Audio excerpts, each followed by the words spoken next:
Good morning, good afternoon, or good night, and welcome to Command Power, the show in which we discuss all things Magic the Gathering with a focus on Commander. And today we have another episode in our Spoiler Spotlight series in which I talk about, well, spoilers and tell you what my thoughts are on them. But before that, just a quick reminder to click subscribe if you enjoy my videos. We're well on our way to 1 million subscribers and your support means everything to me. And today we're going to be talking about Bringer of the Last Gift. For 6 colors and 2 black, it's a creature, vampire demon, 6/6 with flying, and when Bringer of the Last Gift enters the battlefield, if you cast it, each player sacrifices all other creatures they control. Then each player returns all creature cards from their graveyard that weren't put there this way to the battlefield. So this card is super cool and powerful and is in essence Living Death on a stick. Now that card is obviously very powerful. It has been for a long time in Commander. One of the issues you occasionally had with Living Death is that it is a sorcery that wants to be included in a very creature heavy deck,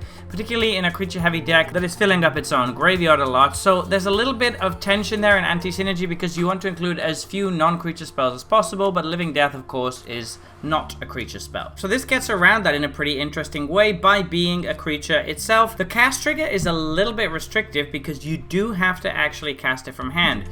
That means that again it has a little bit of tension with the Living Death kind of decks because they usually want to be reanimating stuff, whereas reanimating this isn't really going to work at all. So you're probably going to need some ways to put this back into your hand in case you accidentally mill it, because of course you do want to be casting it from your hand as much as possible, or finding a way of course to cast it from the graveyard. There are quite a few ways to do that these days as well, so you don't actually necessarily have to play from your hand, unlike some other similar cards. But in any case, it's just a very, very powerful effect. So as we all know, Living Death is a great card because precisely you can break the symmetry in it by building your deck in such a way that you're going to constantly be filling up your graveyard, and your opponent's graveyards are hopefully never going to be as full as yours is, so you're definitely going to be getting the better deal there. The other great thing about Living Death is that it's essentially a modal card because you can cast it when you're really far behind and your opponents have fairly empty graveyards to basically make it a board wipe with upside for you. But then also it can be a combo finisher when you filled your own graveyard and other people don't really have that much going on. You can just do it to win the game on the spot or get close to it. This card breaks the symmetry in another way, which makes it even better, I would say, in some situations, because the thing is you're going to always at least get the 6/6 flyer. No matter what else is going on, you're going to get to keep this. You're not going to have to sacrifice it unlike your other creatures, so that means you're already favored for getting more out of this card than your opponents are getting,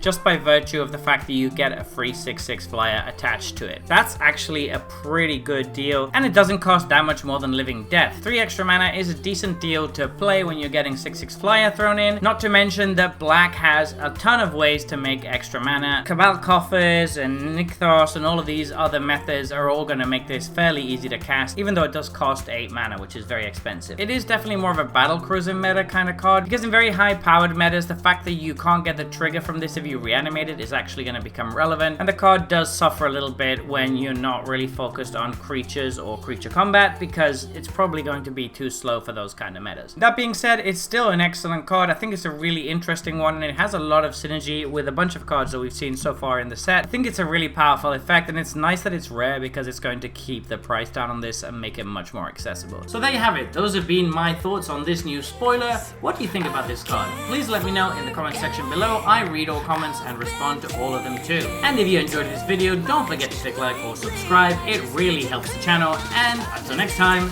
take care.